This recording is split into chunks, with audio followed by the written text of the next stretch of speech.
कल्याणमध्ये काँग्रेसच्या जिल्हाध्यक्षपदी राजाभाऊ पातकर आता या ठिकाणी निवडून आलेत। केडीएमसीवर महापौर बसवण्यात काँग्रेसचा सिंहाचा वाटा असेल। राजाभाऊ पातकर यांची प्रतिक्रिया। काँग्रेसचे कल्याण डोंबिवली जिल्हाध्यक्ष सचिन पोटे यांनी आपल्या जिल्हाध्यक्षपदाचा राजीनामा दिल्यानंतर या जिल्हाध्यक्षपदावर आता राजाभाऊ पातकर यांची नियुक्ती करण्यात आली।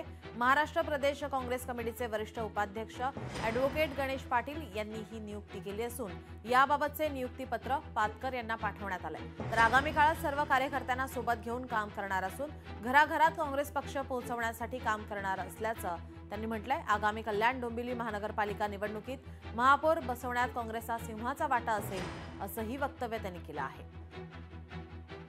वरिष्ठांनी जो माझ्यावर विश्वास टाकून माझ्यावर जी जबाबदारी दिलेली आहे त्याबद्दल मी वरिष्ठांचे खूप आभार व्यक्त करतो। तो एक दलित वर्गातील गोरगरीब कुटुंबातील आलेल्या त्या सर्वसामान्य कार्यकर्त्याला, एक बहुजन समाजातील कार्यकर्त्याला, ओबीसी समाजाच्या कार्यकर्त्याला काँग्रेस पक्षातून न्याय देऊन त्याला जिल्हाध्यक्ष पदाची जी जबाबदारी मला दिलेली आहे, मी त्याबद्दल वरिष्ठांचे या ठिकाणी आभार व्यक्त करतो।